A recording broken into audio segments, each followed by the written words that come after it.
Mesdames, Messieurs, vous suivez l'actualité économique du continent sur Reflet d'Afrique Télévision. Bienvenue. Le port autonome de Kribi consolide sa trajectoire de rentabilité. Selon les états financiers approuvés le 24 juin 2026 par l'Assemblée générale ordinaire de l'entreprise, le complexe portuaire a clôturé l'exercice 2025 sur un bénéfice net de 4,2 milliards de francs CFA contre un peu plus de 3,4 milliards de francs CFA un an plus tôt. La progression ressort ainsi à près de 18%. Le chiffre d'affaires est de 38,97 milliards de francs CFA, en hausse d'environ 10% contre 35,3 milliards de francs CFA en 2024. Le total bilan est de 194,85 milliards de francs CFA, illustrant l'envergure des actifs de l'entreprise. La plateforme portuaire en eau profonde confirme sa rentabilité. Les indicateurs clés de performance du port autonome de Kribi témoignent d'une croissance ininterrompue depuis le démarrage de ses activités. Ces résultats exceptionnels ne sont pas le fruit du hasard. Ils s'expliquent en grande partie par la mise en service des investissements majeurs de la deuxième phase du projet portuaire.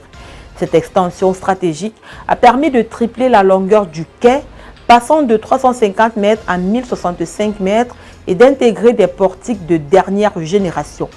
Cette modernisation a eu un impact direct sur le traitement des marchandises et a renforcé l'attractivité du terminal à conteneurs. Kribi s'impose désormais comme un hub logistique incontournable pour l'interlangue sous-régionale, notamment pour les marchandises à destination du Tchad et de la République centrafricaine.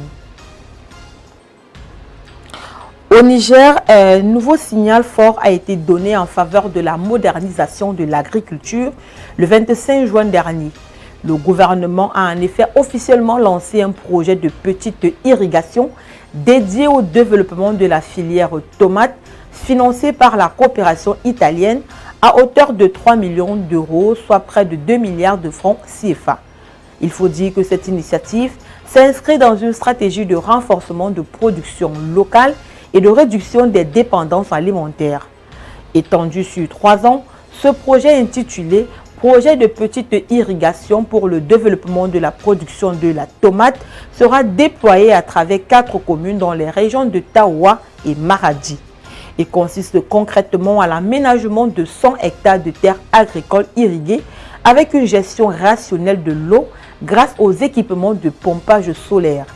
Une fois achevée, cette initiative permettra, selon les autorités, d'assurer une production régulière des tomates sur toute l'année dans les régions ciblées et d'accroître le niveau de l'offre locale pour améliorer la satisfaction des besoins du marché intérieur.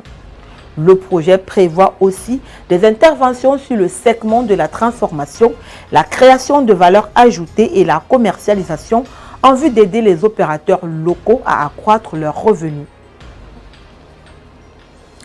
Le Bénin franchit une étape historique dans sa transition énergétique. Pour stabiliser son réseau électrique et maximiser l'usage du solaire, le gouvernement béninois met en œuvre un plan massif d'installation de systèmes de stockage d'énergie par batterie. Cet investissement d'environ 31 milliards de francs CFA vise à sécuriser et réguler l'apport de 3 centrales solaires photovoltaïques affichant une puissance combinée de 75 MW. La multinationale japonaise Toyota Tsusho a été mandatée pour déployer ses infrastructures technologiques de pointe qui totaliseront une capacité de stockage de 50 MW, soit 160 MWh. Cette technologie servira de tampon pour capter l'énergie produite durant la journée par 3 parcs solaires nationaux totalisant 75 MW, garantissant ainsi une distribution continue même après le coucher du soleil. Soulignons que le Bénin affiche un taux d'accès à l'électricité qui se maintient dans la tranche de 40% et dépend des importations d'électricité en provenance des pays voisins ainsi que de la production thermique pour couvrir sa demande intérieure. Le projet s'inscrit dans la politique nationale béninoise de décarbonation et de promotion de l'énergie verte, identifiée comme une priorité stratégique par le gouvernement béninois.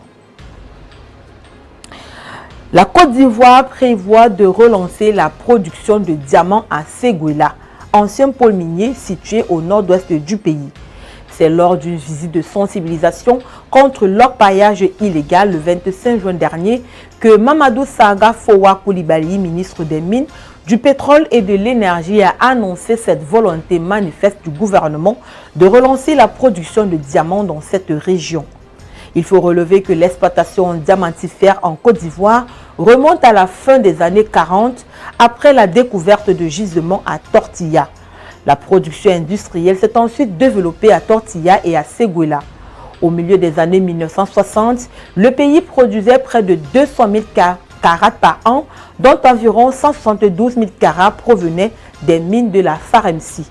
Depuis, la production a chuté. La production officielle de diamants bruts est passée de 20 235 carats en 2016 à 4 015 carats en 2020, soit une baisse de plus de 80%.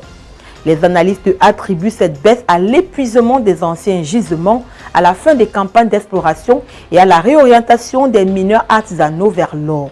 Pour remettre donc sur pied cette production qui a pendant longtemps contribué à l'histoire minière du pays avant de chuter, le ministre Mamadou Sango Fowa Coulibaly a déclaré que le gouvernement collabore avec le Botswana, premier producteur africain de diamants en valeur, pour soutenir cette relance.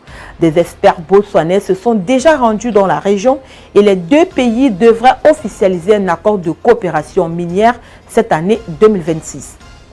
Mesdames, Messieurs, c'est ici que nous refermons cette édition du Point de l'économie. Merci de l'avoir suivi. Retrouvons-nous dans quelques jours pour une nouvelle sortie. Mais d'ici à là, restez connectés.